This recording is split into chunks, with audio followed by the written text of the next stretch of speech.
You are alive right now because something didn't die completely 250 million years ago. When it was dug up, scientists thought they had discovered the ancient ancestor of a mythical dragon. It survived one of the most brutal massacres in Earth's history, a disaster where 96% of all life completely vanished. And it crawled out with a secret you would absolutely never guess. This secret directly led to your birth.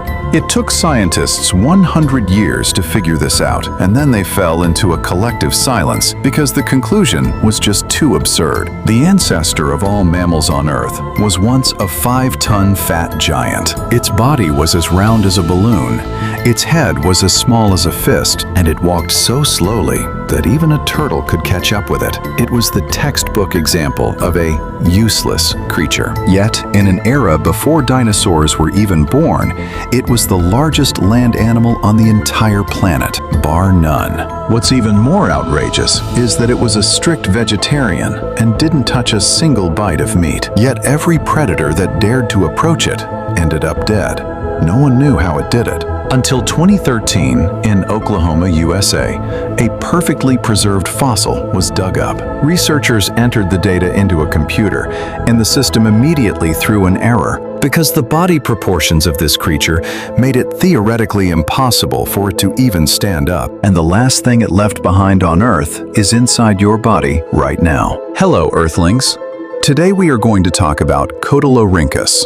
In 1937, a paleontologist dug up its complete skeleton in the red sandstone of Oklahoma. Everyone at the scene fell silent for a few minutes, not because it looked ferocious, but because it was completely absurd. A 20-foot body, topped with a head only the size of a football. It's just like driving a heavy-duty truck with a steering wheel meant for a children's toy. The experts' first reaction was doubt, wondering if the head had been crushed flat over time. Then they dug up a second and a third one.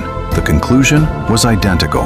It actually looked just like this. This was its normal form. But if you look closer at that face, there is something even more bizarre. Two giant, cup-shaped external nostrils flared open, taking up almost 2/3 of its entire face. It looked as if someone had carved two bowl-sized holes right in the middle of its face.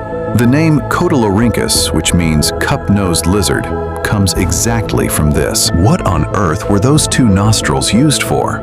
This question baffled the scientific community for nearly a century. The answer is crazier than anyone could have guessed. To understand that pair of nostrils, you first have to understand its belly. Cotylorhynchus lived during the Permian period, about 280 million years ago. In that era, there wasn't even grass on Earth. The ground was covered with hard, dry ferns that were dense in fiber and sparse in nutrients. Most animals would take one bite. Period was the Dimetrodon, featuring a giant bony sail on its back and a mouth full of sharp teeth that could crush bones in one bite. But even the largest Dimetrodon was only about 10 to 13 feet long. Standing in front of a 2-ton Cotylorhynchus, it was, at most, the size of a medium-sized dog by comparison. The Dimetrodon wasn't that it didn't crave it, it was that it didn't dare to bite. If it bit through that thick layer of hide, the consequences would be catastrophic. A whole week's worth of unvented fermentation gases, along with scalding microbial fluids, would erupt instantly. No predator was willing to take that risk to hunt a mobile septic tank that could explode at any moment. So those prehistoric killers could only swallow their pride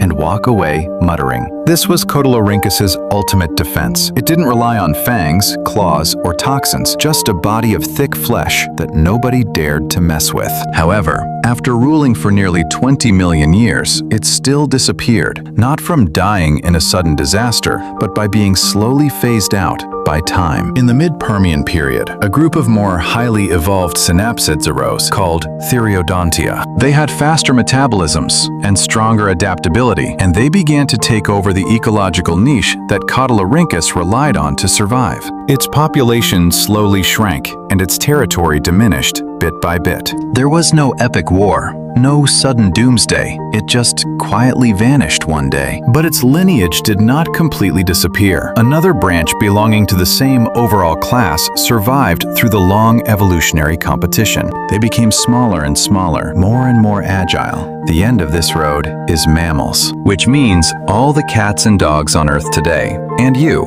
who are listening to this right now. The reason you can hear sound right now is because 3 tiny bones live inside your ears. The story of those 3 bones traces all the way back to 280 million years ago, to that big fat giant with a football-sized head and a fermentation tank belly, slowly digging the dirt every single day. Some people might mock it for having a small brain, moving slowly, and living a bizarre life. But with a survival record of nearly 20 million years, it quietly answered all the mockery. You don't need to be the smartest, nor do you need to be the most ferocious. Find a path that others cannot walk, and then take it to the absolute limit. That is enough. It's just that we can't help but wonder. Cotylorhynchus placed all its evolutionary bets entirely on that fermentation system. In favorable times, it ruled because of it. They became smaller and smaller, more and more agile. The end of this road is mammals. Evolution has never promised that what makes you king today will still work tomorrow. Every species is answering the same question in its own way: how to survive on this planet. Cotylorhynchus gave its answer. Using up every ounce of its strength, it ultimately disappeared. But what it left behind